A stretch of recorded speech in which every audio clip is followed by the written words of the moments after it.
I call this meeting to order. This is a regular meeting of the Northfield School Board. Today is Monday, April 14th, 2025, and the time is 6 p.m. This meeting is being live streamed and recorded. The recording of this meeting will be posted on the district website as soon as possible. Welcome members of the community here tonight to observe the important work being done on behalf of all district stakeholders. Dr. Hillen, we have some items in the table file. Will you update us? Yes, we have several personnel items in the table file on the consent agenda. There's some additional appointments, increase, decrease, change in assignment. There's a leave of absence and a termination. So if you can take a look at those in the table file, we'd ask that you add those to the agenda this evening. Okay. If there are no objections, we will add these items to the agenda as we move forward. Okay. Is there a motion to accept the agenda as presented? Moved by Jeff, second by Jenny. Thank you. All those in favor say aye. Aye. Opposed? Motion passes. Thank you. Kelly, do we have any public comment signups? No. All right. That's item 3. So we'll move on to item 4, announcements and recognitions. Yes, we have just a few this evening. We just want to congratulate several students for some outstanding performances. So Aki Gupta and Tristan Westergren, they have qualified for the Business Professionals of America National Leadership Competition. We want to congratulate Northfield High School 9th graders Hazel Shuffleton and Leo Sallin, who were selected for the 2025 Minnesota Band Directors Association 910 Honor Band. Northfield's Ben Geiger has been selected for the USA Hockey Under-17 national team. This is one of 23 players on the team across the entire country. Noah Marole and Elizabeth McCormick qualified for the state speech tournament this past weekend. And congratulations to the Northfield High School Knowledge Bowl teams. We had 2 that had advanced to state, and they both finished in the top 10 out of 48 teams at the state meet. So those are our announcements for this evening. Terrific. Board members, do you have any announcements or recognitions? All right. Item 5 tonight is items for discussion and reports. And first up is the proposed 2025-2026 debt service fund budget. Director of Finance Val Mersdorf will present the 25-26 debt service budget, fund budget. The board will be asked to adopt that budget at the May 27th board. Welcome, Val. Thank you. I'm gonna see if I can manage 2 different devices at once without breaking any of them. So tonight I'm going to present the debt service budget for the 25-26 school year. So a little reminder, I won't need this quite yet, just about what the debt service fund does. It's a separate fund, just like our general fund, child nutrition, community ed, etc. We are required to levy 105% of our debt principal and interest payments. So any voter approved or state authorized debt that we have, we issue bonds, and those schedules, then we levy 105% of that each year. We do get some state aid to offset some of those payments. Part of that's our long-term facility maintenance aid. That's our largest, and some other kind of miscellaneous state credits that we get. We do have 2 bonds that are issued using our long-term facility maintenance aid. And so those did not require voter approval, but we also have the offset. They basically lower our revenue in the general fund to help offset the debt service fund. So it's neutral for the taxpayers, but allowed us to replace a few roofs in the district.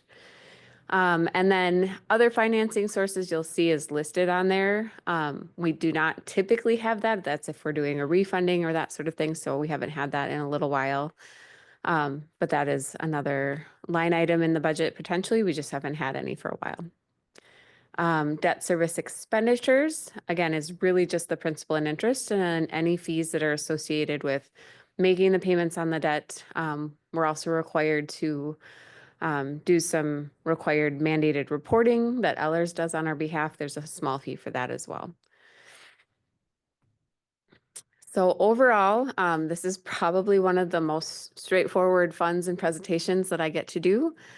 Again, local property taxes make up the biggest portion of that. And then there's obviously some interest because we do a cash-based allocation model or a pooled cash investment model. The state of Minnesota is those state credits that I talked about, and then other sources. And so you'll see The revenue in 24-25 went down pretty substantially, and that was, you'll see the offset in the expenditures as well. We paid off that middle school debt. And then the increase for 25-26 is adding on the voter-approved Reimagine Northfield High School bonding. So that's what those increases are, or decrease in increases are. So we're looking at just over $9.9 million for revenue next year for the debt service fund. And then again, on expenditures, you can see the total principal and interest payments. Again, those are directly off the schedules when we issue bonds. You can see that decline in 24-25 because we paid off that middle school debt and then adding the Reimagine Northfield High School bond. And then the other fees is, again, those payments to process the bond payments and the annual required reporting. So about just shy of 8.9 million for expenditures. So overall, we're gonna anticipating growing that about $1 million. Part of the process with the Department of Education is because we're levying 105%, so we know we're levying slightly more than we're required to pay, that balance builds up over time.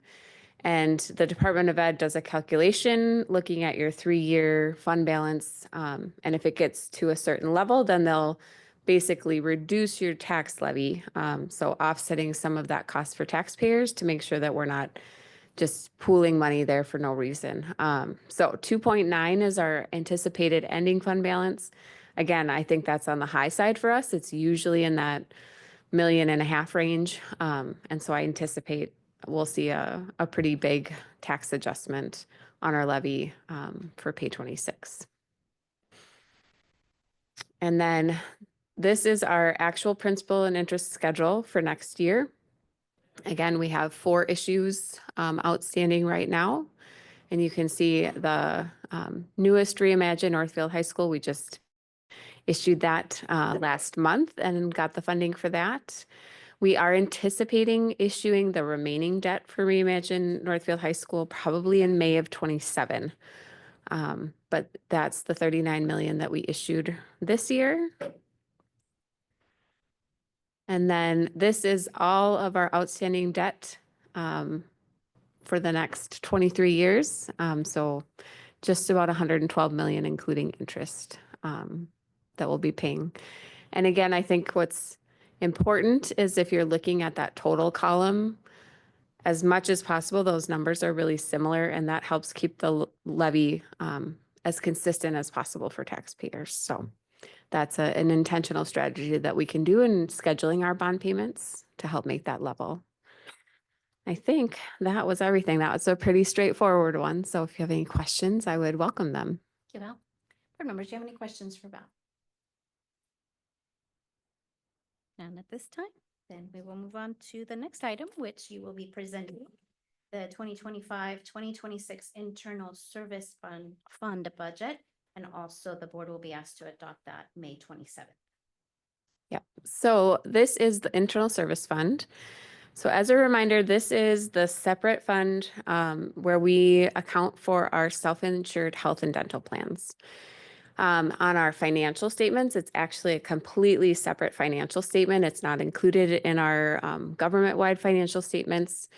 And so just know that it's totally separate. It's classified as a proprietary fund in our financial statements. We have been self-insured in our dental program since 2006, and we went self-insured with health in 2012.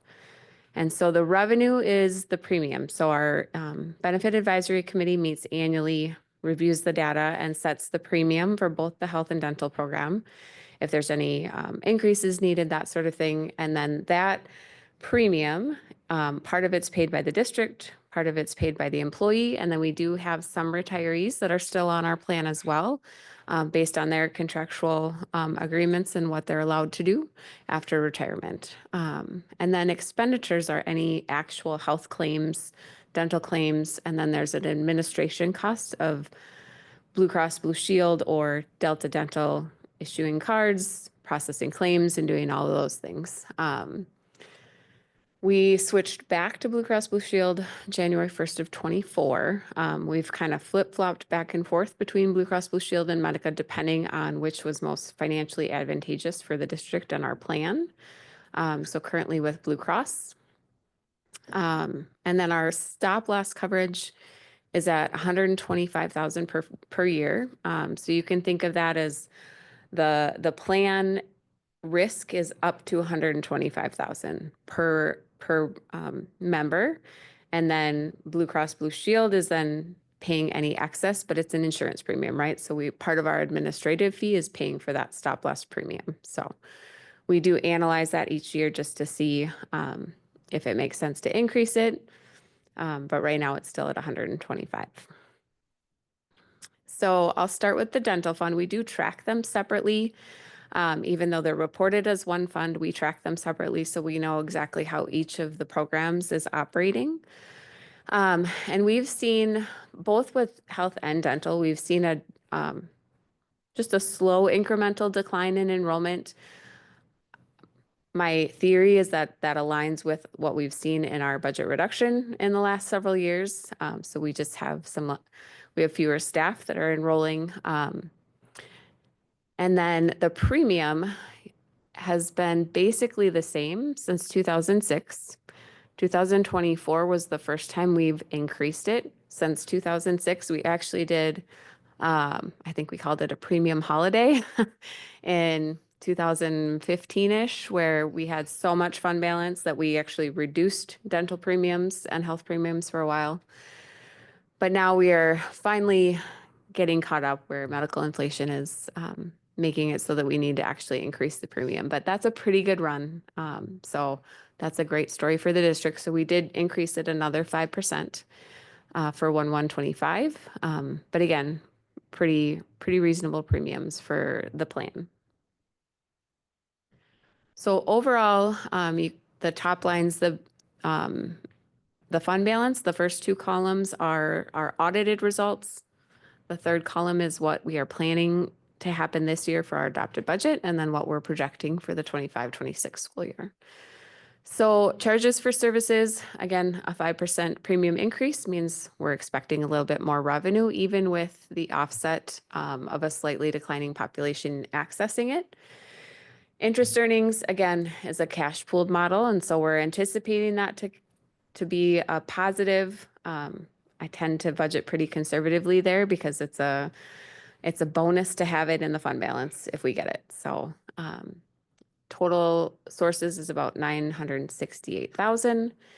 Insurance claims, again, we increased that based on the average medical inflation that we are anticipating.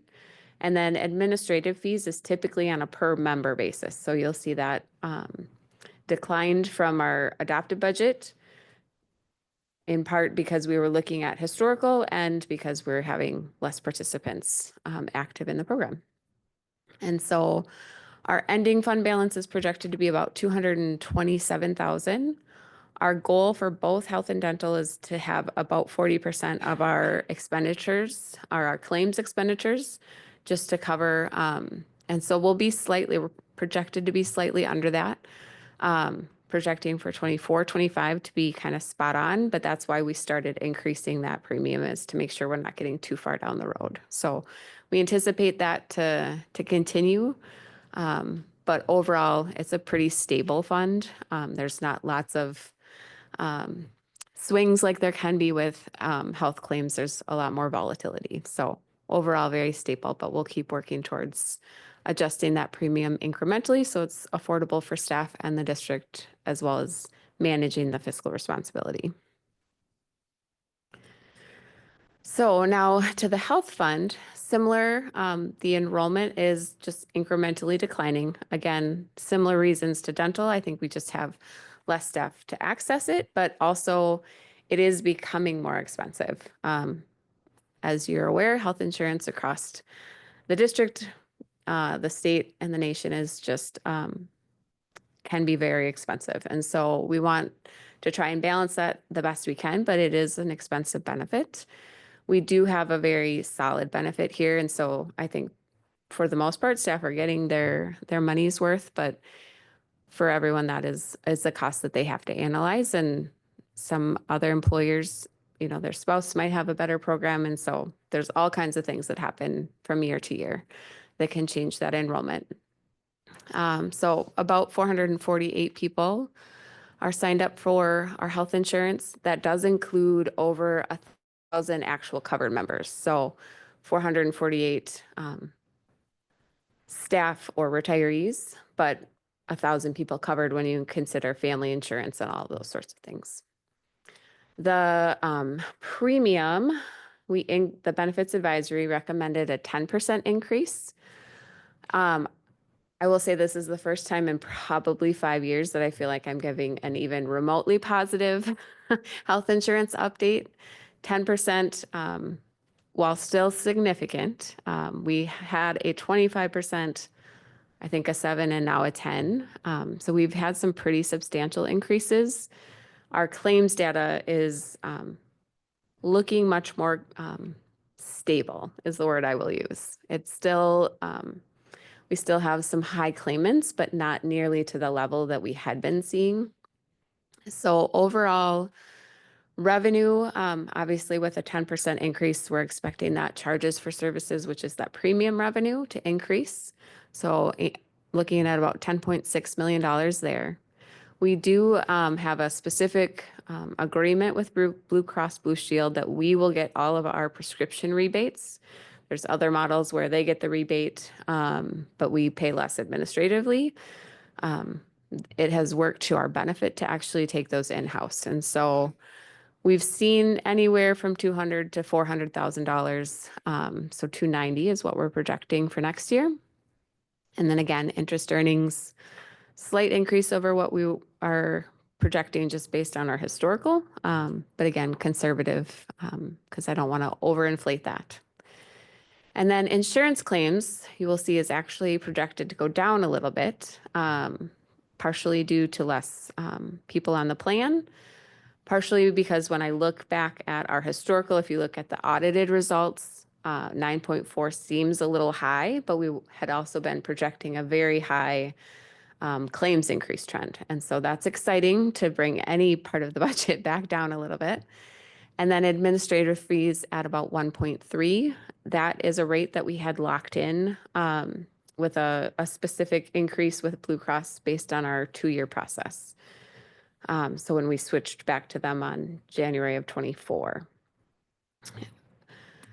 And then I didn't put a graph in here, but just I did have a narrative in there that talked about our high claimants and kind of showed some history. And so you can see from January through December of 24, we had 24 claimants that exceeded 50% of our stop loss. So that's $62,500.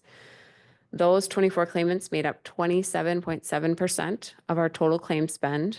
And 9 of the 24 exceeded the stop loss of $125,000 by a cumulative $1.45 million. So this sounds like a lot of big numbers, but that's actually a pretty significant improvement over what we had been seeing. I think it was, 30 claimants making up 30+%, if I'm remembering correctly. See, this is why I brought my computer, so I could just look at it. I just have to scroll to it. So yeah, 32 claimants making up almost 37% last year, with, $3.3 million, 1.4 over stop loss. So we're seeing less high claimants, I guess, is the positive message, and less overall total spend. And so we're hopeful that that continues. We do have some analytics or an analytics software that we use to kind of project based on the claims that are coming in, what types of things we expect and might see in the future. And overall, that's looking better. So I'm cautiously optimistic that we are close to the right premium right now, that we can have like more normally incremental increases rather than looking at 25s and 10s year over year. I think we've stabilized and are in a place where we can hopefully maintain that now. So that's a great place to be. It's like I said, it's been quite a while since I felt like I was giving any sort of positive update about our health plan. So Overall, again, it's still, the question we get a lot is, does it still make sense to have a self-insured health plan? And we analyzed that we're required to go out to bid every 2 years. And we did analyze and get a fully insured quote, and it was over a 30% increase that we would have had to take to the premium. So at this point, yes, it is still financially the best model for the district and for our employees. And so we're hopeful that our 5-year crazy run is slowing down and that we can go back into kind of just normal health insurance experiences, because that would be great for everybody. So that, I think, is all the information I wanted to share. But again, that one's a little more complex than the debt service. So if you have any questions, I will gladly answer them. It's Val. Excellent work. Board members, do you have any questions for Val? Right, very good. Thank you so much. Thank you.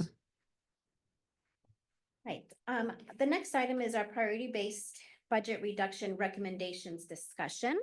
And so we're going to open that discussion over the proposed budget, and board members will look at each reduction package as presented. We can discuss an increase or a decrease of any item, but we ask that you refrain from suggesting any new line items. And you're welcome to ask for clarification, information of administrators, but stick to the package we're reviewing at the time. And those administrators may or may not have the answers for you right away. So a little patience and grace with that. We will try to get that information to all of us. We have the rest of the month to continue to collect that information. And then I ask respectfully that you limit yourselves in your questions just to allow other board members to speak, and then we can come back around if you have further questions. And then I wanted to make a few comments before that discussion starts, just in that vein of recapping where we're at, understanding that people show up at different points in the conversation. And so this may be for some, one of their first meetings, hearing about how we landed at this $6 million reduction need. So I'll start with some thanks. Thank you, Val, for your excellent financial expertise managing our budget over the years. External reviewers, Clifton Larson Allen LLP declared another clean audit year for the last fiscal year, and that is 6 years in a row.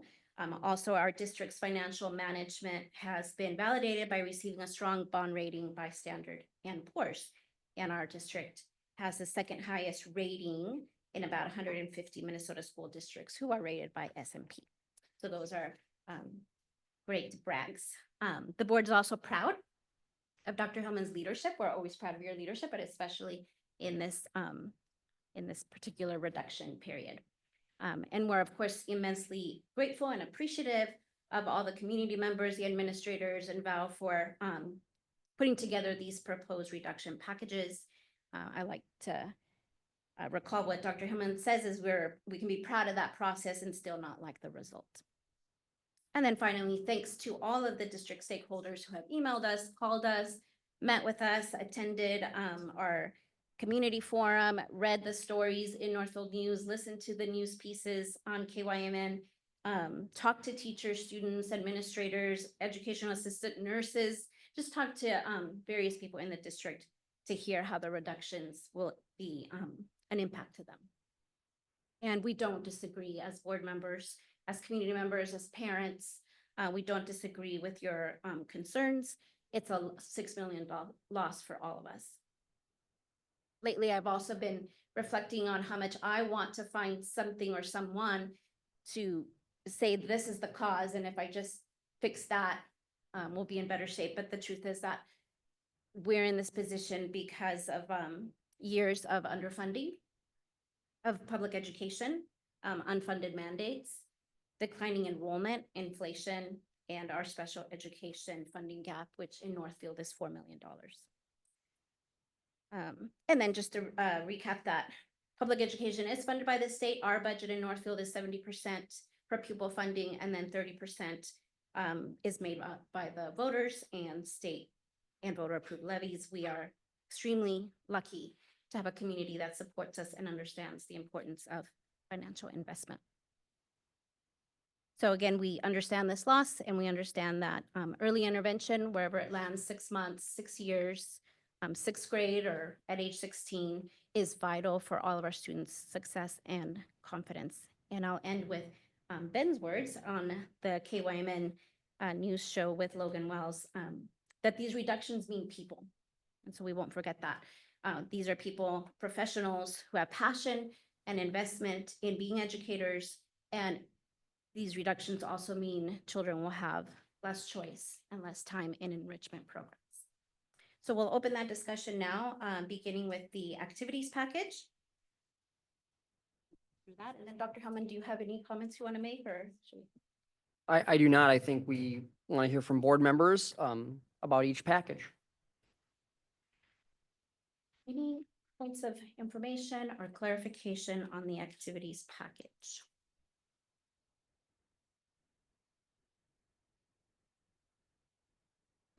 Okay, my question is on that first item is, and perhaps it's been answered before and I missed it. The reduction in the service, it says from all year to winter season only. And so what is the cutoff there? What does that look like? We have some spring days that are exceptionally cold. We might even have a storm. So just wanted to hear a little bit about cutting it to winter only. Yeah, so this reduction means that in the fall and spring sports seasons, right, there's a beginning to the sports season. There's an end to the sports season. During the fall sports season and the spring sports season, there would not be the activity shuttle service. So for that winter season that usually begins, early November through just a couple of weeks ago, early March, that we would have the activity shuttle only for that time frame of the year.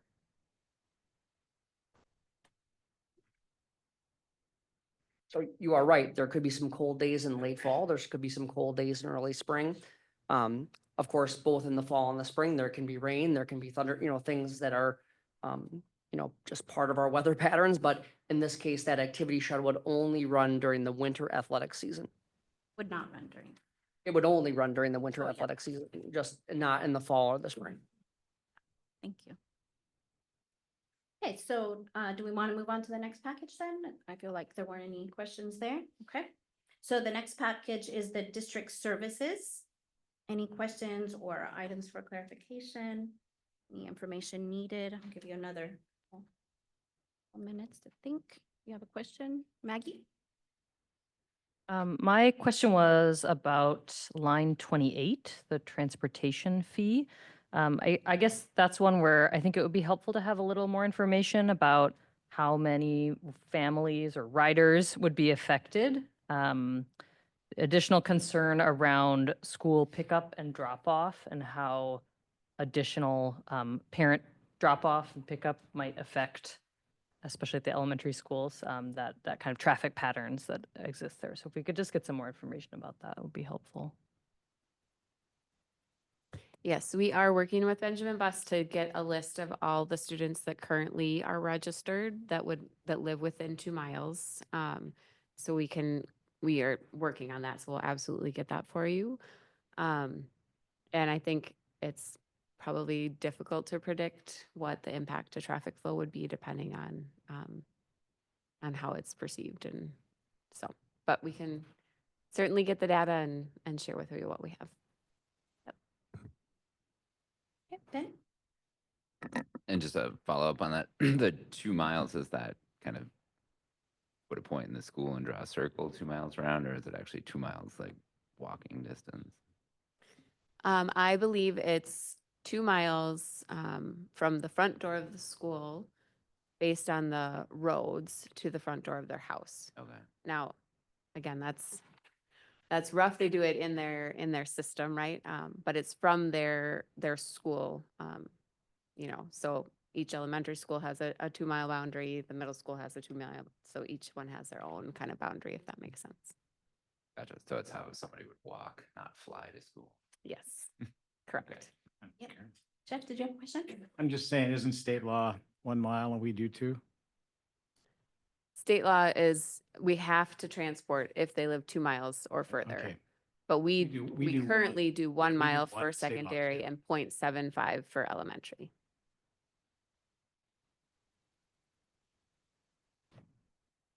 Anyone else on this packet? Just had a question on 23, the 2 full-time subs. Can you talk a little bit about how those positions are used and, kind of what happens without them? Sort of what does that strategy look like? So the full-time substitute are positions that we began during the pandemic when there was a real dearth of substitute teachers, and we had quite a significant amount of unfilled absences. So we at one point had 3, I believe. We went down to 2. And so what happens is we reserve those positions for people who call in on the day the day of the absence. So lots of times teachers or educational assistants can plan in advance. I'm going to be gone for this medical appointment next week. I'm going to be gone with my students for this particular Knowledge Bowl state tournament, and I'm going to have the substitute selected ahead of time. When you call in the morning, our system continues to run. So the substitute automation system continues to run. Substitutes, casual subs or daily subs pick up those jobs.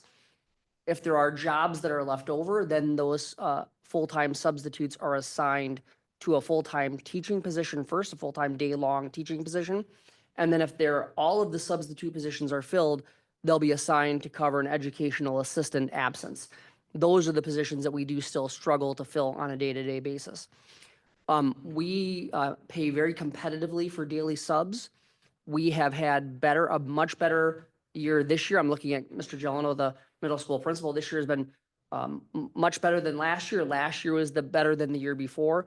We are seeing a deeper sub pool. And so when we look at all of the things across the packages, one of the things that we looked at are there things that we know, that we need and things that we're building in for margin. And you'll see a number of things that we've built in for margin are some of the things that we're reducing. The 2 full-time substitute positions, the people who have been in those jobs have done excellent work. It's not a value judgment, but it's margin. It's something that is nice to have, but when we're looking at all the other reductions, we just didn't feel we could continue, the team didn't feel they could continue forward with that in terms of having the benefit of that margin when we're looking at the other reductions. And so, what happens when we don't get sub for a class? What does that look like? So it depends on the age level. We would always prioritize the full day substitute. If we're in that position, we'll always prioritize the full day substitutes at the elementary first. Harder to patch together an elementary day, though it can be done. At the secondary, what happens is the administrative assistants, they look at the people who are on their prep schedule and they ask for volunteers who would help to cover those classes. And so if I give up my prep to cover a colleague's class, I have some additional payment based on the contract. And so if you're missing a substitute at the middle school, that teacher's class load of 5 courses was likely going to be covered by 5 different people. So the secondaries have that ability to patch in people who are on their prep time. The elementaries don't. In some extreme cases in the past, we've had a circumstance where we do prioritize having people who maybe are facilitating small group instruction who may go and cover for a day. It might be the behavior coach might cover for a period of time, things like that. Sure. And so obviously the goal is to make sure that there's coverage, and so that still comes with some incremental cost. So when I look at these 2 FTE, it doesn't quite, if it's 132 roughly, are we assuming some additional cost to cover what would need to be covered in the absence of those 2 positions? Or Yeah, we don't know the answer to that yet, but what you're saying is likely. But what we are also seeing is that we have times where these positions were hired as teachers, and there's dozens of times this past year where they have been placed in educational assistant roles. So I think it depends on, how you look at, that benefit and where it's going. okay, thank you. Can I just add a little bit on that one? So the data on that is they spent roughly 65% of their time subbing for teachers and 35% subbing as EAs. We did have that data already. Because there were only 2 positions, I was able to actually calculate the actual cost of those 2 positions rather than using kind of an estimate.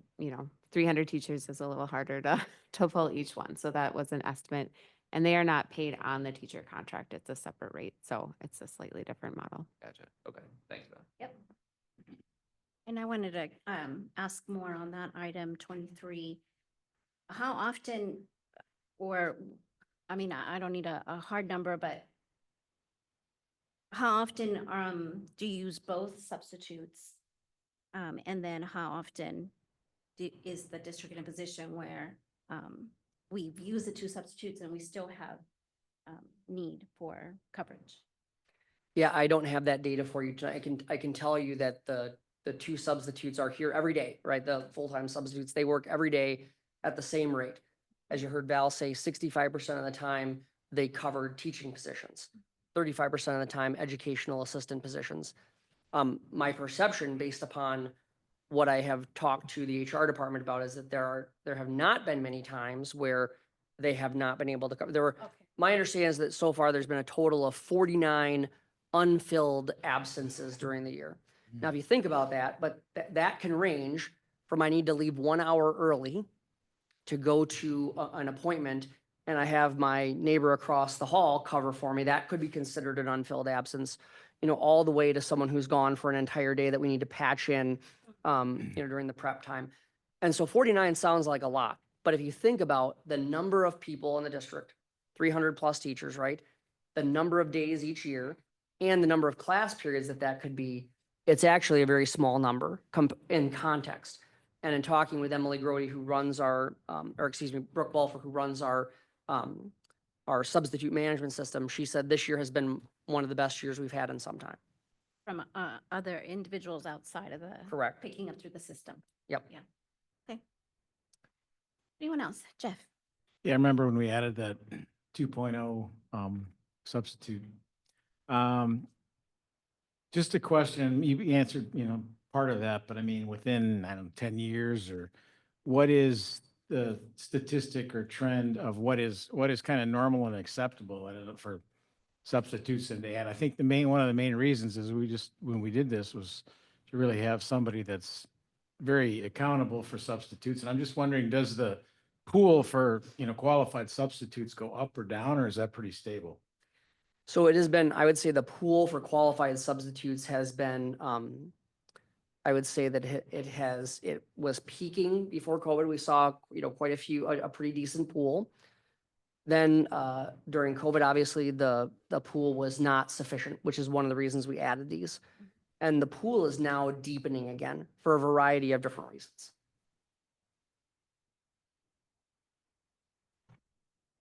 Then I just had a question on 22, so the instructional services position. Can you remind us, how are we seeing, obviously Hope does a lot of great work, so recognize that, but how are we distributing those duties? Obviously, there's 80% that will go away, right?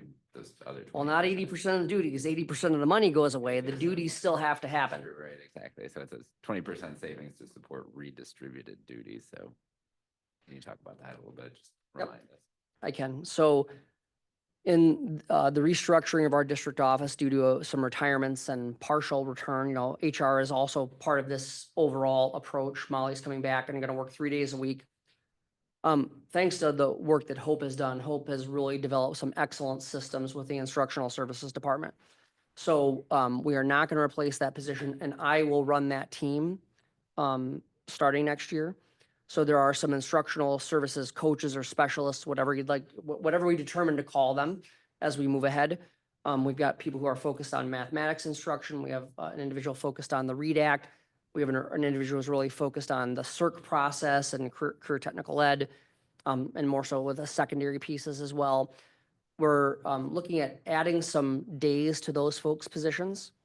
Then we're also looking at restructuring one of the positions to focus on the execution of the testing process. So one of the big roles that instructional services plays is making sure that all of the local and statewide testing are executed in a way that is as seamless as possible. So we're looking at restructuring one of the positions to where that individual would have a lot of district assessment coordinator-like duties, but it would really be about making the trains run on time. It would not be about the interpretation of the data or things like that, but it would be about executing, making sure that the state has all the data that they need to be able to effectively put our test files together, problem-solving issues, during the testing day, which happens every single day during testing. planning the testing calendar, et cetera. So restructuring folks in that way. And then we are working right now on a calendar to where I would meet with that team every other week and provide the leadership for that team and keep them moving in the direction that Hope has set for forward. It's going to be, there's no other way to say that there are going to be things that have been nice to have been done that will no longer be done. I can't tell you all those things right yet, but we know there are some things that we could do with a greater amount of administrative capacity that just will not be able to happen. So we're going to start with what are the things that have to happen? What are the things from instructional services that we believe give the biggest bang for the buck to teachers so that they are in turn providing that to students? So there will just be some things that we have been able to do in the past that we will no longer be able to do. And we're working through that reassignment of those. Hope has a month-by-month spreadsheet of all the things that the department does. And we're looking through that right now and redistributing those duties as appropriate.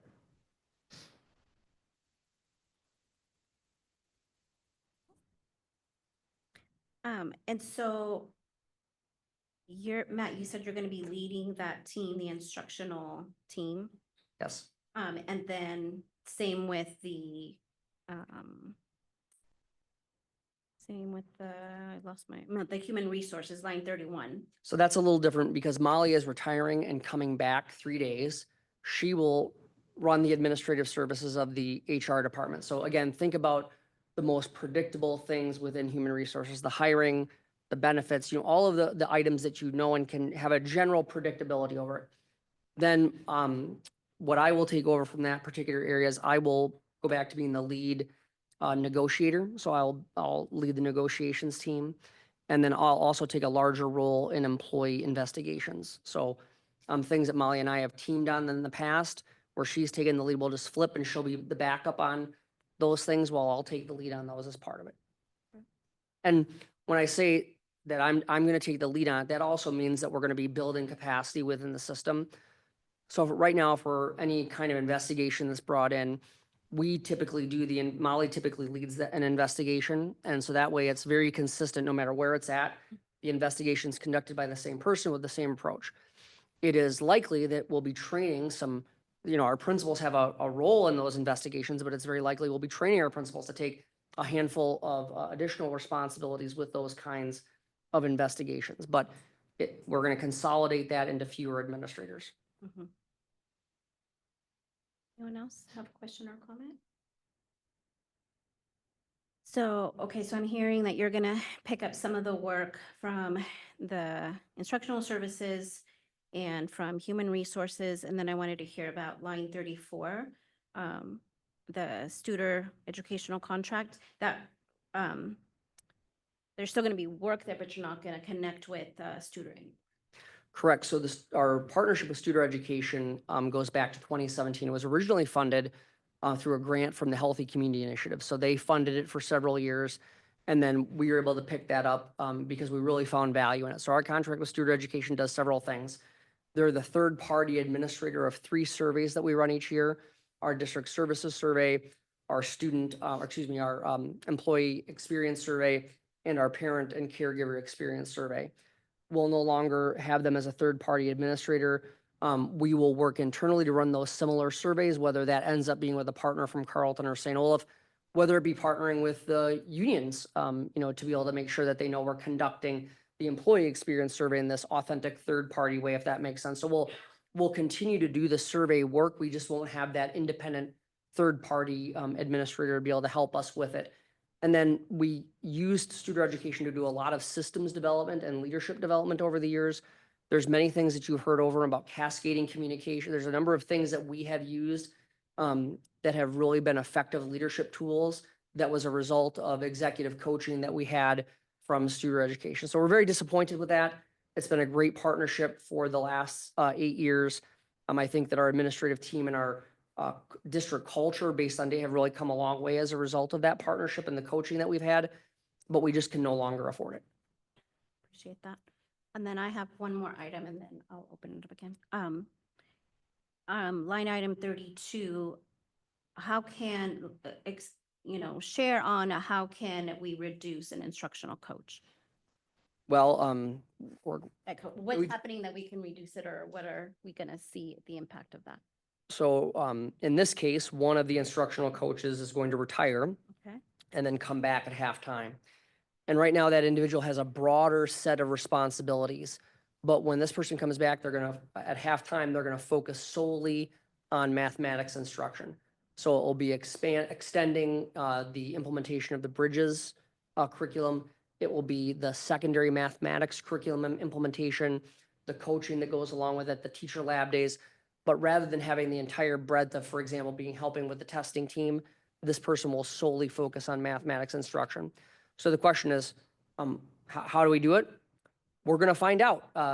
There's just going to be fewer people to do the responsibilities and that's in every one of these packages, right? We just have less people to have to do the work. And there's going to be some things, again, that have been nice to have been done in the past that we're just going to have to say, that's not something that we can support any longer. And again, that's part of the implementation process. We could give you a list of things today that we think, and I'm fairly certain by October, it'd be wrong, right? So, we'll work to provide the best service that we possibly can. I can assure you, people are going to work incredibly hard. But there's just, when you have fewer people, you can just do less things. Thank you. Anyone else have a question or comment on this? You, Ben, have a Just question? what about line 29, the non-instructional software licenses? Did those go into the capital budget? That then, it's always not the general fund budget. So how does the capital budget pay for it? Is that something that gets levied for, or is it? So the capital budget is a combination. There's a state, the operating capital, which is state aid levy mix. We also have the voter approved capital projects levy, which is part of that. And so we read through like all of the statute language basically to make sure that these would qualify. And so basically what this means is that there's $400,000 of other projects that we're not going to be able to do. So I think we're in a great position because of the increase to the voter approved project, capital projects levy. And so while there's some very specific things that we'll still continue to do with that, we're just moving some of this into there to offset that a little bit. Okay, thanks. Okay, so we'll move on to the elementary package. Any questions or comments on that package? That looks like it's items 42 through 47. Okay, Jenny? Thanks, Claudia. So line 42, I'll start off with, I just have some questions regarding those targets underneath. So it states recommended class size targets are 20 for kindergarten, 24 for grades 1 through 3, and 27 for grades 4 to 5. I was wondering if that's inclusive of general ed students and teachers only, or special education students and teachers? Yeah, so those are specifically for elementary general education classrooms. Right, but the targets are also only specific to general education? That is correct. For those, yeah, the targets that we've set, because in an elementary schedule, the engine of the entire schedule are those general education classrooms. So you will have those ranges of that you just mentioned. And that's about where you go for your homeroom, if you will, your general education classroom. So special education class sizes or class loads can be determined based upon, in some cases, the disability. There's some caseload guidelines that are set by the state. That is separate from this. This is specifically about how many students do we place in each general education classroom at the elementary school. And so then we're also not including numbers of EAs? This is strictly teachers, yep. teachers. So this is the licensed teacher to student ratio is what we're looking at. Okay, and then how did the team come up with those targets? So what they did is my understanding, Val, if you can help, we were in and out of the teams. The elementary team looked at a variety of different ratios and what that might look like in terms of the savings. And so as they looked at the various levels of ratios, what they felt was reasonable to be able to help hit their target, their budgetary target, this is where they landed. So I think they looked at things that were smaller than this and considered other, items that may have helped them get to their target. They even considered sizes that were higher than this to a certain extent. And they felt that this was the reasonable middle in terms of keeping class sizes that were acceptable and also hitting their budgetary target. So it's not an exact perfect science. It was taking a look at if we move to these ratios, here's how many general ed classrooms could be reduced, and here's how much money that would save for the package. Val, you were also in that room. Yep. So they obviously had conversation about, pros and cons. They did also gather some data on what other district class size targets are. And so that was shared with the group. And then from what I recall, they had like 4 options that said, if we did this class size target, here's the other things that would have to be reduced. And then they had the team kind of vote on their top 2 preferred, and this is what was recommended by the group. Does that make sense? Yes, it does. Thank you. And then, so these are just targets. So then what happens if, let's say next year, those numbers are higher? Would there be repositioning again to go back down to these targets? Tell me what you mean by repositioning. Well, so currently, we already have at Spring Creek, a couple of kindergarten classrooms that are over the 20, as well as at Bridgewater. We have 2 also, I'm sorry, 2 that are at 20. And then going into second grade, we're already hitting 1 at 24 at Spring Creek, and at Bridgewater, we have 2 third grade classrooms already at 24.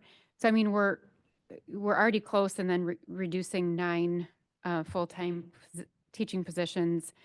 I'm just having a hard time comprehending if we're already at or above these targets, how we're going to abide by these targets.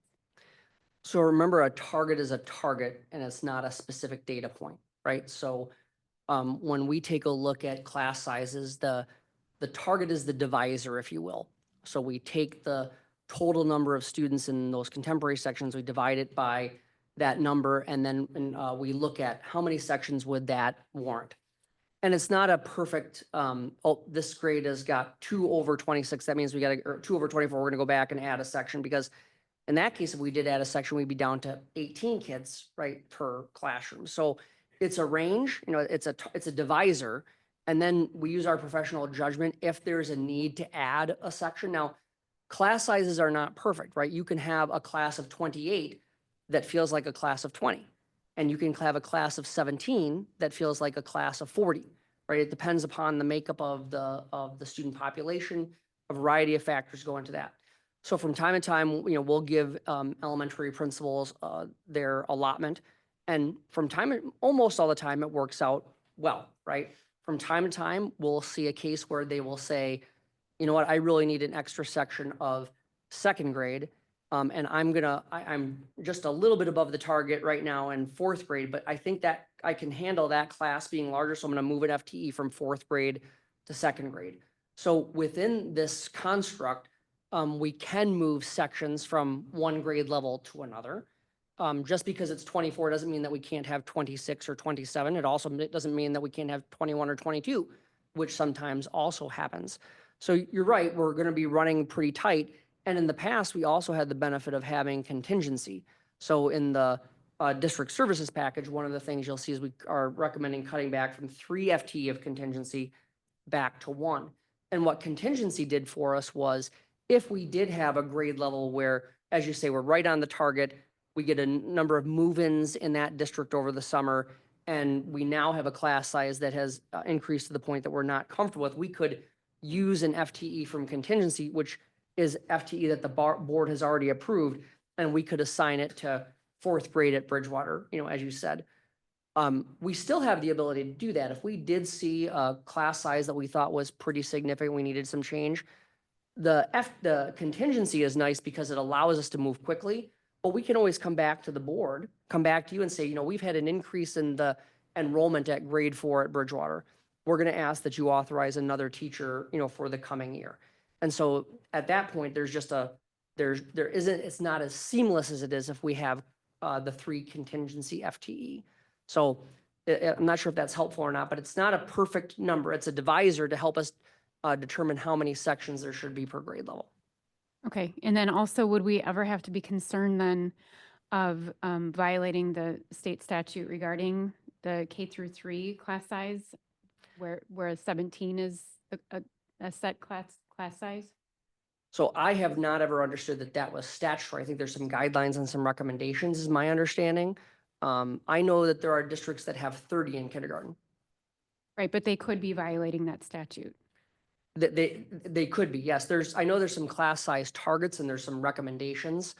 And it would be nice to be able to hit that. We've come pretty close for quite some time, you know. But I am not aware of a district that has run afoul of that or has been held accountable in that way. Okay, thank you. Matt, on that same item, some districts will hire another adult to support the ratio. So there's a little bit of language there. So there's a class size target that you're talking about, dividing the entire population of incoming second graders by however number of teachers you have to try to get about 24 kids. And if you happen, or if we happen to have a situation where each of those classes had more than 24, some districts will hire another adult to help with that ratio. What would that look like for us? And would we consider hiring another adult? So we have done that. In fact, we did that this year. So we had a couple of larger classes at one of our elementary schools where even if we had wanted to, we wouldn't have been able to add another FTE there just for facility reasons. So in that case, we did hire a 1.0 or I think it was a 6-hour a day educational assistant, so a non-licensed position to support 2 grade levels. And so spent time at both grade levels just trying to, but you think about one person between 2 grade levels, that really didn't reduce the substantial amount of, it didn't really reduce the amount of supervision that the classroom teacher had to do. But what it did do is it intended to make sure that it could help help the teacher get some of those other kinds of things done that require time that they did not have. So yes, there are circumstances where that has been done. We have done that on a limited basis. When we've done it in the past, it's typically been more so at kindergarten. Oh, sure. Okay. So we do have some general ed EA time per kindergarten class as well. Anyone else questions on this packet? It's okay. Maggie? Yeah, so same line 42 about the class sizes. We did discuss at our last meeting a little bit about the compañeros class sizes, but we did hear from some community members about kind of how that would work with the class sizes. And I think we've seen some information about the averages being roughly similar, but, you know, given that there are some outlier classes, or, you know, it could be that by 5th grade, it's become an outlier class. I would like to, at our work session, just have some more information about those class sizes and kind of what that means for this particular line item. Yeah, and I think it's we can certainly bring all the data.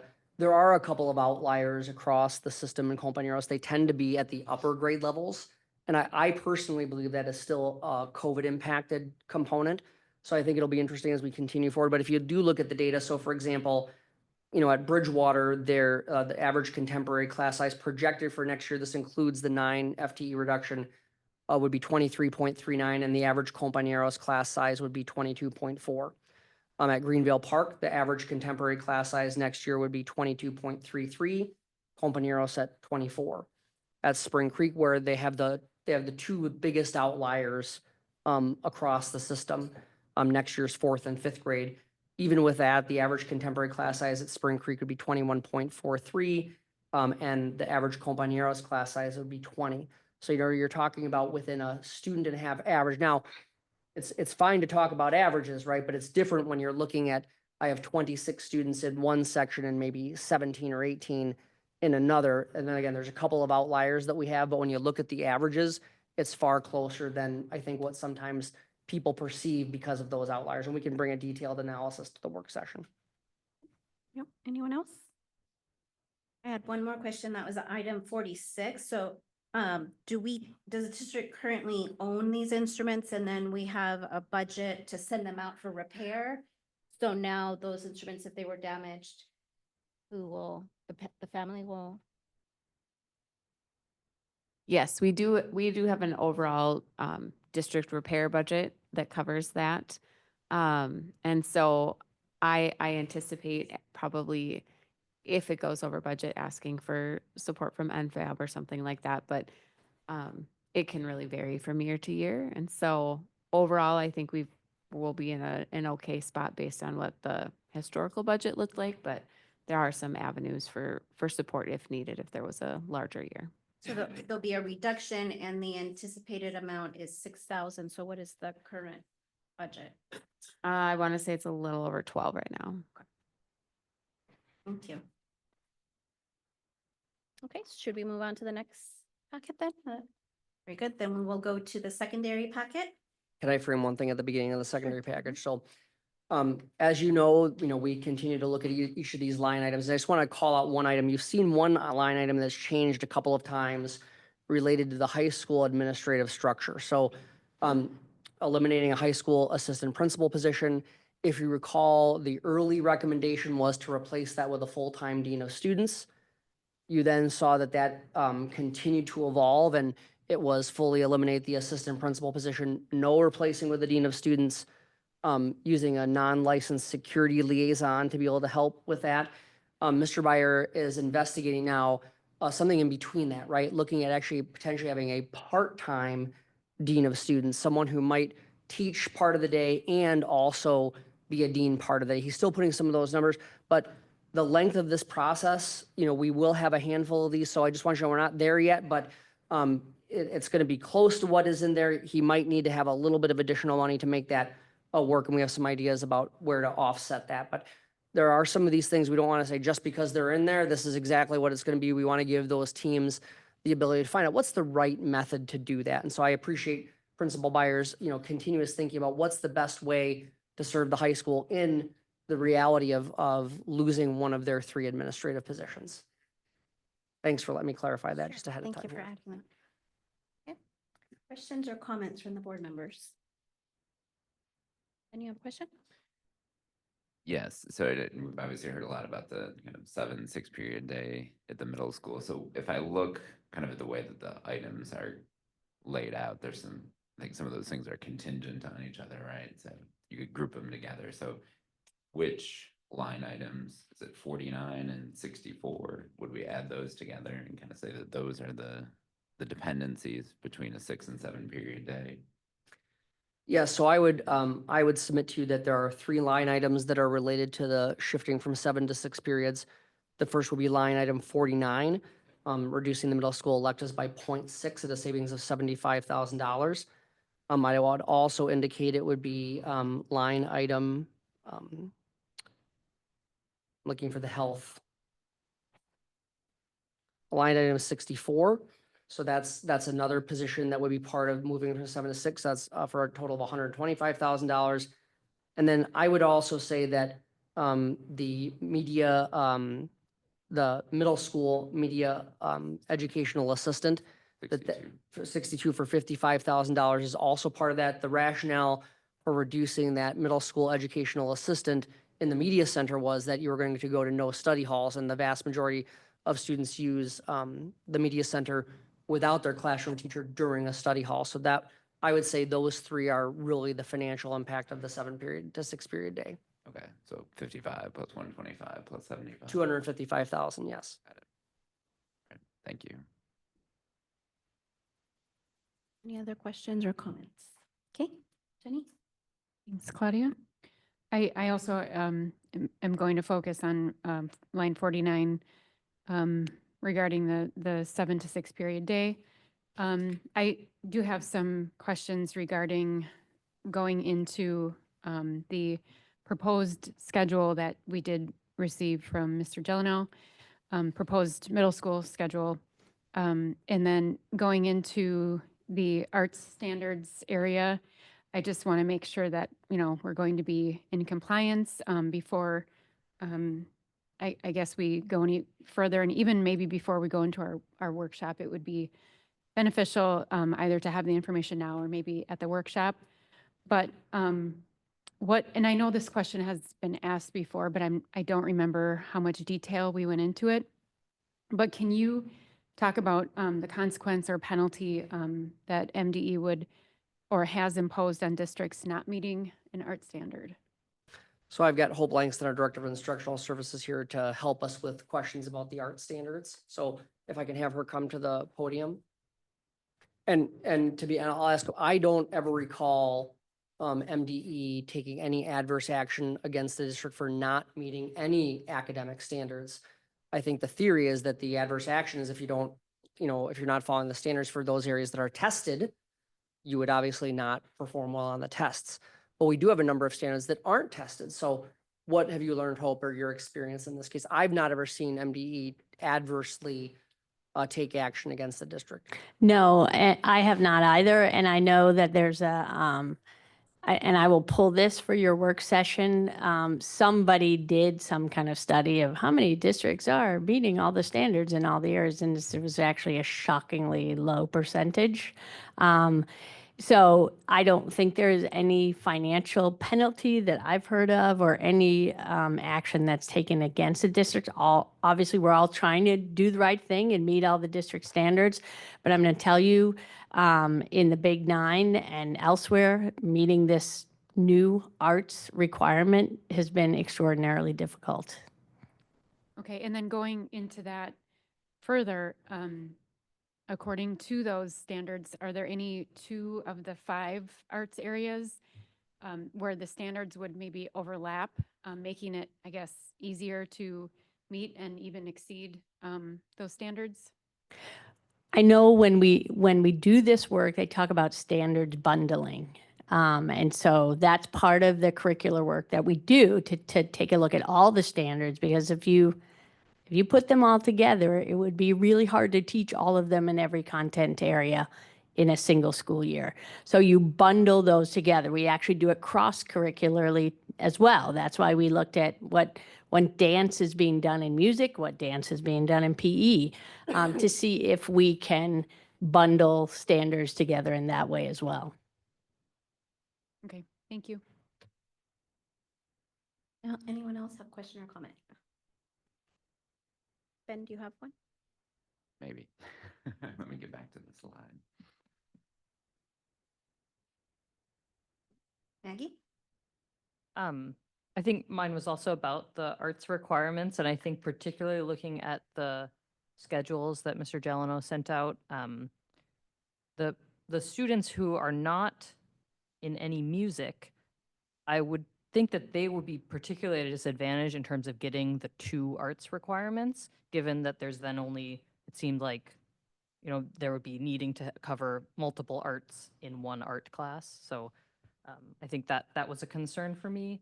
And then whether or not those art classes will have enough time to fulfill those requirements that they feel maybe some pressure to do. So I'm gonna ask Greg and or Hope to come forward. And I would say we would have, in one of the schedules, we would have the same concern for PE, who is shifting from, having a little bit longer of a time frame to meet those standards to a shorter time frame. I'm just going to tell you that based on the research that we both did, this quarterly model is pretty common. So people are finding a way, and we need to put our people together with districts who are successfully doing this, how they're bundling standards together to fit them in a quarter-long class. And I think that goes back to that they're in the quarter-long class, and whether or not they're meeting all of the standards is another question, right? And that could be different quarter to quarter, depending on the student body that you have in that class. So I think what we're seeing is in some of these areas like art, like PE, some more what people would consider to be electives, you are seeing that quarter or every other day for a semester, those shorter timeframes being used, especially in middle schools. Mhm. yeah, and I will say that I think what I like to see in middle school is exposure to lots of different things. So it does seem like a quarter class or half a semester every other day would allow for exposure to lots of different activities. So that I commend those models. Thank you. Maggie? Okay, Ben? Line 48. Can you remind us or kind of walk us through, we've got the licensed teachers there, but kind of what does that constitute or represent right now, as best we understand? So the high school is completing their registration and they will, they have given each of the departments their FTE based upon the registrations, including larger class size targets typically for core curricular areas. So you will just see less sections across the high school. And you see 2.7 teachers there. That might be, I don't have this for sure yet, that might be one full FTE, right, in one area. And it might be partial components of FTEs in other areas. And this is not uncommon for the high school. The high school has always done its registration or its FTE based upon the registration. Over the years, you've seen we've had some departments that have been bigger in the past that are smaller now, some that were smaller in the past that are bigger now based upon the student registration. But what will happen is you'll see there's, to my knowledge, there aren't course areas that are going to be eliminated, right? Unless they had so few registrants, right? The intent was to reduce, keep as many of the things as you could that were registered for. And to be able to do that, you're going to see some larger classes in some of the core areas. Exception, I think, is science. And how representative do we feel that this year's registration is going to be? Well, I mean, it's gonna, you have to go with what you know, right? But obviously that cascades through in future years too, right? So we're sort of stuck in the middle, it sounds like, in terms of.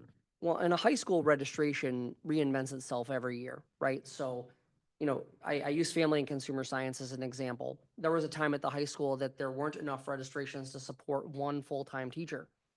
Now baking and pastries is the most popular elective and there are 2 full-time teachers, right? There were times where there are other departments that had 2 or 2+ full-time teachers and that content area just hasn't been as appealing to students for the last decade or so. And so you see those areas are down to 1 or just a little bit more than 1. So it's really a student-driven schedule. There are some requirements, obviously, of what they need to take. But even within that, they have some flexibility in terms of choosing AP versus not. There are some areas where they have electives or we'll call them electives, courses that they are required to take, but they have some choice in how they take those courses. So the high school registration reinvents itself every year anyway. We're just gonna have to do it with fewer people. Gotcha. Okay. Thanks. That's helpful. I did want to, hope when you were last up, just thank you and Greg too for navigating all this, especially around the middle school issue. I know that's been very much a work in progress, trying to figure out just different iterations of what's possible within the constraints that you've been given. So thank you. Okay, Jenny? Thank you. And then I am going to go to line 53, eliminating one of the 4 high school counselor positions. And I just have some general questions about those high school counselor, I guess, duties, if you will, in regards to attendance. Because I know, and I'm not sure if this is because of the pilot or just because we're trying to institute measures to help. Because the high school has had such low consistent attendance. In fact, it's much lower than the statewide average right now at our high school. And so we're sending out letters stating to, you know, parents and students stating to reach out to our counselors for help in that area of attendance issues. And so I just want to make sure that I understand the counselor duties when it comes to attendance. So can you just kind of walk through what they might do to offer assistance when a student is chronically absent or is experiencing issues with consistent attendance? So I'm going to ask Mr. Gelano to help me, even though he's the middle school principal. There's the same reduction at the middle school, and they follow the exact same procedures. So, Greg, would you go ahead and walk through how the counselors help with the attendance piece? Sure. So our counselors at both places, they do a lot of connecting with kids. I mean, that's a big part of their job, is connecting with families and connecting with students. So when you have a student that is not attending on a regular basis, first of all, there's many type of interventions and things that happen prior to getting to the point of doing something more formal, like the letters and things that you suggested. So through all of this, it's just a lot of communication. It's a lot of meeting with students, coming with plans to stay on top of homework. It's both not just the counselors, but the classroom teacher, tier one interventions, administrators. It's finding anything you can to make a connection with those students and those families to find what's triggering the attendance to not be consistent, and then working on plans and then implementing the plan. And typically, the counselor will take the lead for the student and their kind of their cohort. Thank you. And then it also, these letters also list the counselors and our social worker and liaison. Matt, maybe this question might be for you.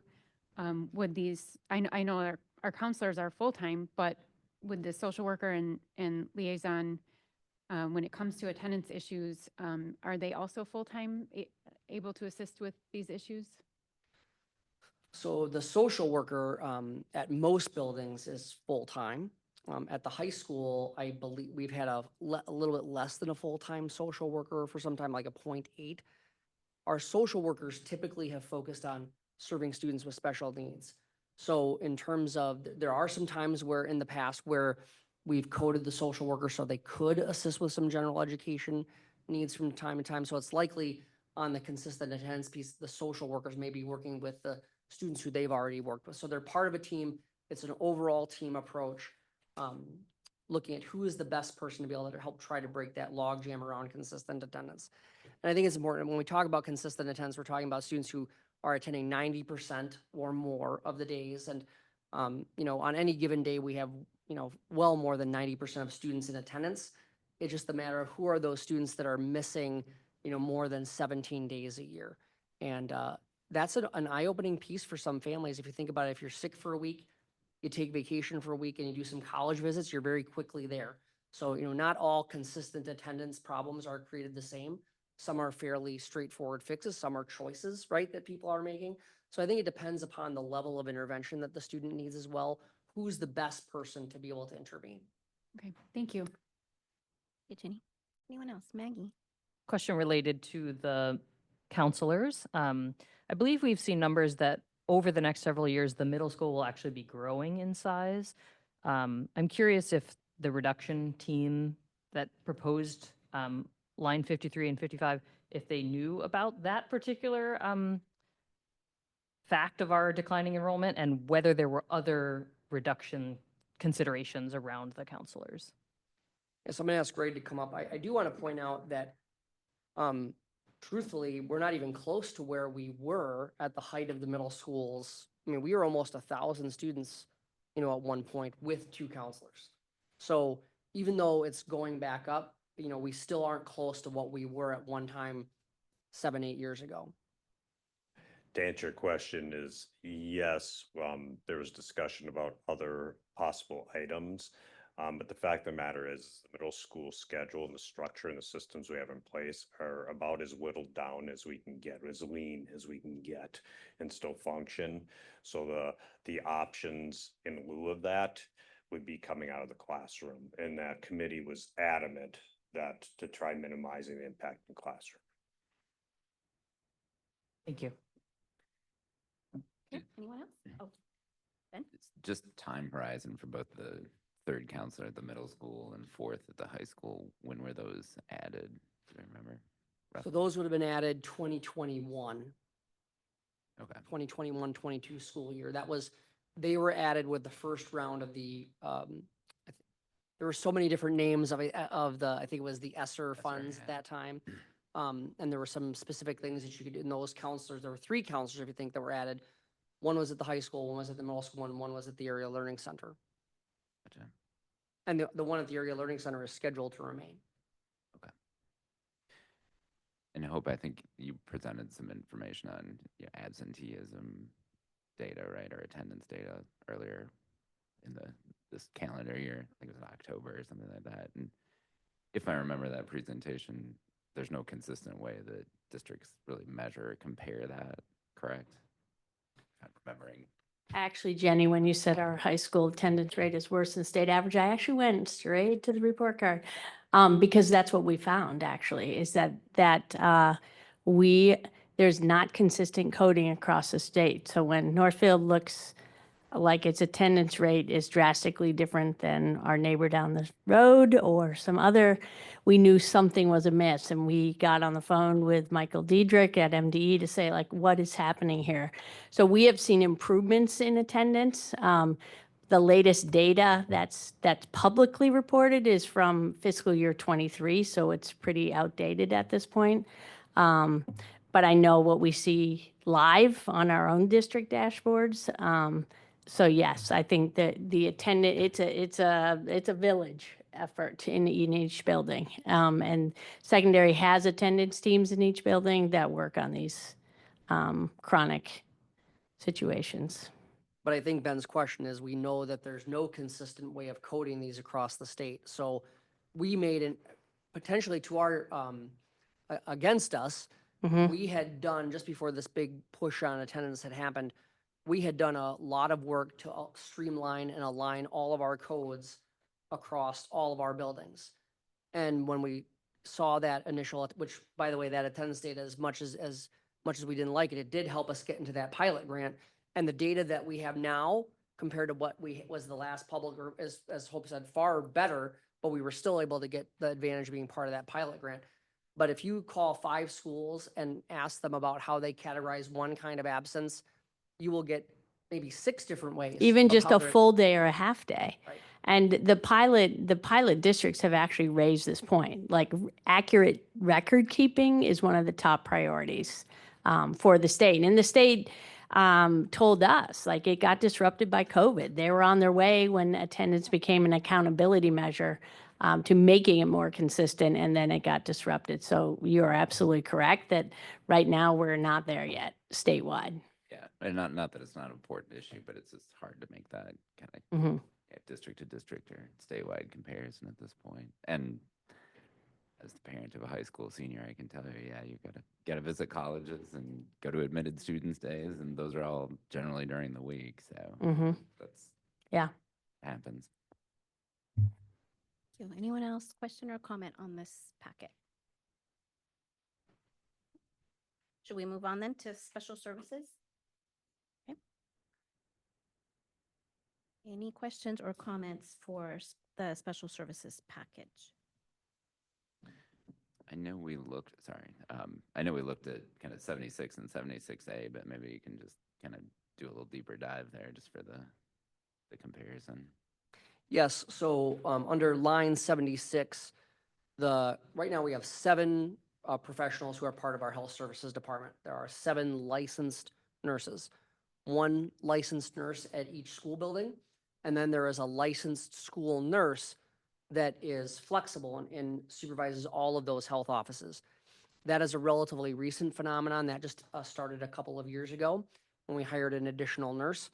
And so the concept behind that team's recommendation was to maintain all 7 positions, right, in that way, but taking the 6 individuals who are in charge of a school site, maintaining 3 licensed nurses, and then shifting 3 licensed nurses to 3 non-licensed health aides. The concept was to partner or pair a licensed nurse with a health aide, and they would serve 2 buildings. So they would schedule who needs to be at this building at this time, who needs to be at this building at this time.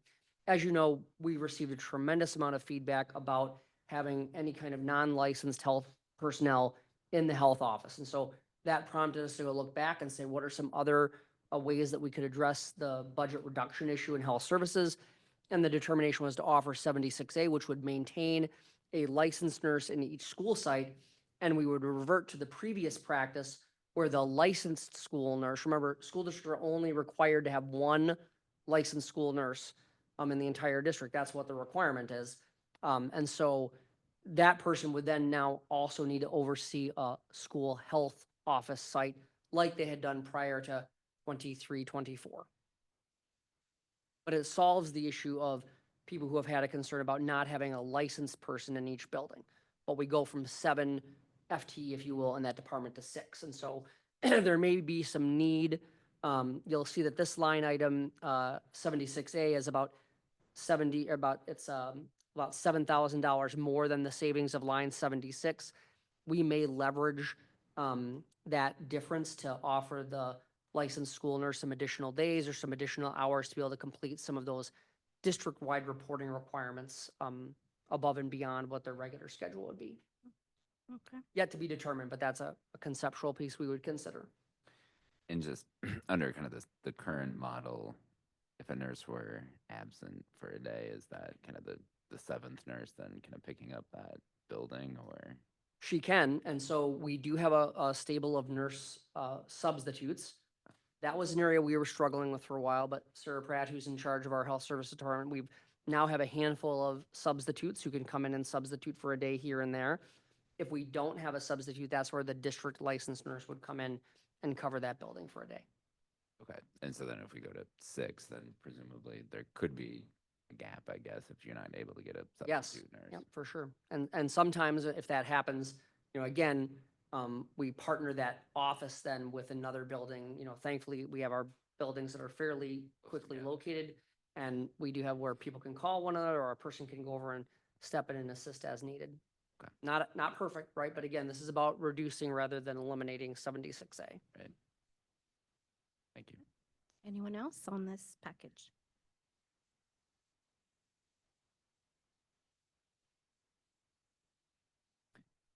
I just have an overall question when we're done.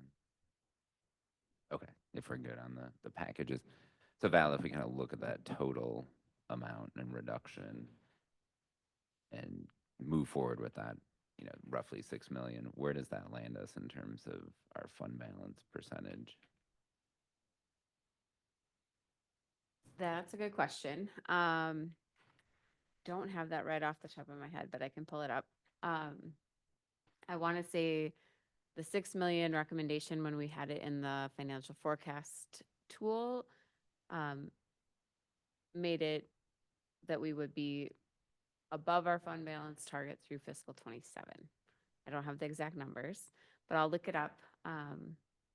Again, there's lots of variables that are in that model, and so there's things that could, swing that one way or another, but it looked pretty solid for the next 2 years.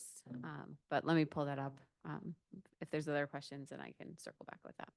Just related to that, and have we updated that with, kind of the reduction in state funding that we know is going to hit this fiscal year? I think we were at 95% for some of the special education reimbursement. And We haven't updated it yet. So part of that will be, they're still determining, whether or not that's going to go through, but yes, we will update all of those metrics as they get finalized. okay. And that might be an ask just from me for the kind of working session, is maybe come with a couple of those model, Sure. let's assume that it happens. Let's assume that it doesn't happen. Kind of what does that look like from a fund balance standpoint? Absolutely. Yeah, and we have a chart of all those summaries that we've shared before in a board bulletin that we'll bring to the work session. Yeah, just if there's anything that's changed or maybe they're pretty close to what they're going to be, I would just say if we can hit refresh on that and make sure that we're as close as possible for the 22nd. Anyone else? Question or comment?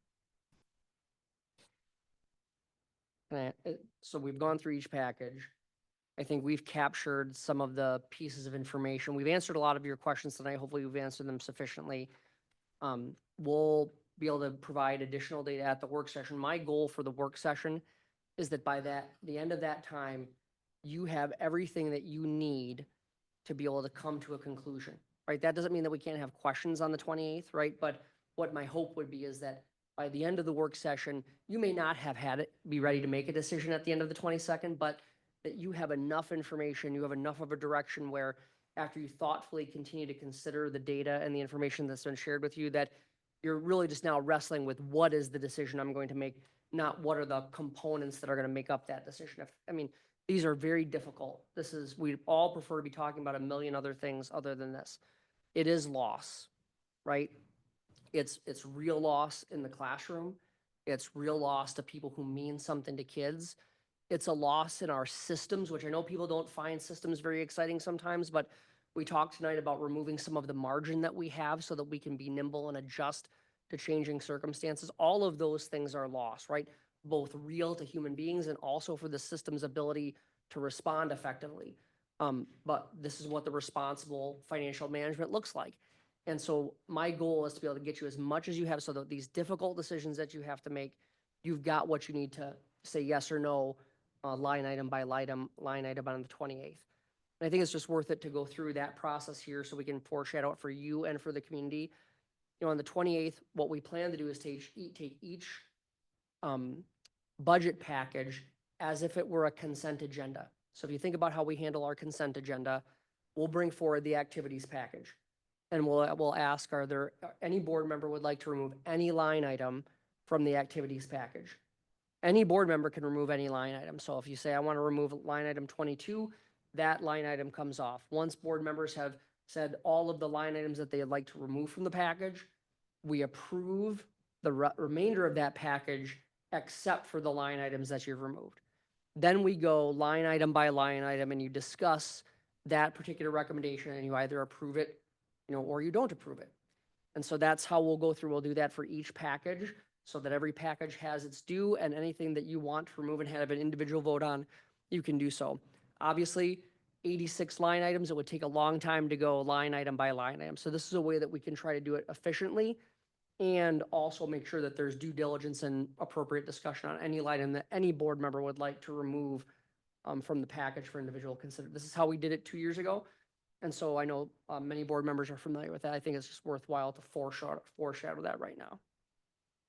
And if you think about something between now and the works, let us know, and we'll make sure that we bring it for you. We'll depend, it'll depend on how much we think of a packet needs to be published. Otherwise, we'll make sure we get you the information that you've requested ahead of time. It's unlike a regular board meeting where we have to publish a packet, right? But we may very well, depending as we go through, what are the things that we need to share with you next Tuesday. Thank you. Jenny? I just have a question then, since you brought up the details of the work session. It says it starts at 5 PM. Correct. And then do we just go until all of our questions are exhausted? We can, yep. So typically we've done a 2-hour segment for a work session, but we can certainly go later if needed. Thanks. Okay, so we will wrap up that item C then and move on to our consent agenda. As a reminder, there were some personnel items in the table file that were added to that consent grouping. Is there anything anyone would like to pull from the consent grouping for separate consideration? Okay, is there a motion to approve the consent grouping? Okay, moved by Ben, second. Maggie? Okay, all those in favor say aye. Aye. Opposed? All right, motion passes. Item 7 is our items for individual action. And we have one item, and that is the policy committee recommendations. So I'll take a motion first and then we can discuss. Is there a motion to approve the policy committee's recommended changes to policies 411, 412, 415, 417, 423, and 903? Okay, moved by Jeff. Second? Second by Ben. All right, is there any discussion on any of the policies? I'll call on you. Any questions, comments, any discussion? All right, we have a motion and a second. All those in favor say aye. Aye. Opposed? All right, motion passes. Our items for information, we have a construction update. This is number 8. Dr. Hammond? Yes, depending on what's in the construction update, I might just leave the report for you, but there are just a couple of items I want to highlight in the report tonight. We are getting very close to substantial completion of the core planning teams. And so very exciting to see those drawings come as they progress. It's very exciting to see how they continue to develop over time. We had originally planned to have a board report at the April 28th meeting. And obviously at the April 28th meeting, we're going to be talking about some very heavy issues. So we felt it was worthwhile to move that report to May 12th. So just know that we'll have that. And that'll really be the first time that the public sees some of the big picture drawings, right? It's not detailed floor plans, but it's enough to where people will get the sense of what the school is going to lay out like, if you will. And then I just also want to highlight that we continue to coordinate with the city of Northfield. So we had our second coordination meeting with the city of Northfield just last week. Again, this is a complicated project and we're just trying to make sure that we're working with our friends at the city to ensure that we're meeting their expectations as we go through the process. And then finally, I just wanted to highlight that the district did receive the first $1 million of the $2 million that Carleton College had pledged. We received that wire transfer. I can't even say we got a big check. It was a wire transfer that we got on March 27th. And again, the second half of that $2 million we're anticipating will come in 2027. So we are just so grateful for Carleton College's investment in the Northfield School District. Again, very unusual to see a prestigious and elite private college investing in its local public school system. So we thank President Byerly and Carleton College for delivering on what they told us they would do. So that's the construction update for this evening. Board members, do you have any questions or comments for Dr. Hillman at this time?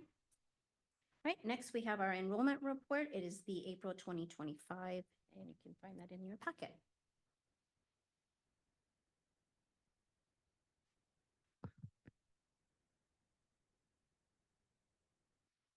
We're trying to bring up the enrollment report here on the screen, but maybe Tim can help me out with that.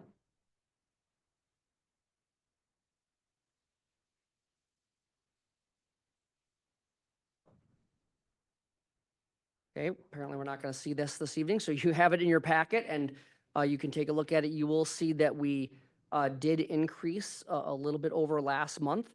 You'll notice there is a fairly substantial increase, especially at the ALC. That typically at this time of the year is non-full-time students. It's students who are in the credit recovery or need to be able to get some additional credits. You know, they've been behind in credits, they're joining the ALC for some of the credit recovery component. But when you take a look at the full-time only, you'll see that we did increase over last month as well. So interesting to see this time of year. That it is unusual. Something I've been hearing from a lot of districts that they've been maintaining. It's typical that you see it decrease toward the end of the year, but maintaining and holding our own at this point. So also just encourage people to take a look at the second page with the class sizes, because as we talked about before, a couple of outlier compañeros classes, that's where you're able to see those outliers. And you can see those elementary class sizes as they exist today. So that is the enrollment report for this month. Any questions or comments about the enrollment report? Okay, good. Right, item C is our board work session, and Dr. Hillman talked about that already. It's Tuesday, April 22nd, starting at 5 p.m. in the district boardroom. Our future meetings are Tuesday, April 22nd, that's the work board session, Monday, April 28th, and May 12th, 6 p.m. It's a regular board meeting here in this boardroom. Tuesday, May 27th, a regular board meeting, as that Monday is Memorial Day. Okay, that is all the business that we have tonight. Is there a motion to adjourn? Moved by Jed, second. And by Jenny, thanks. All those in favor say aye. Aye. Opposed? All right, then we are adjourned. Thanks.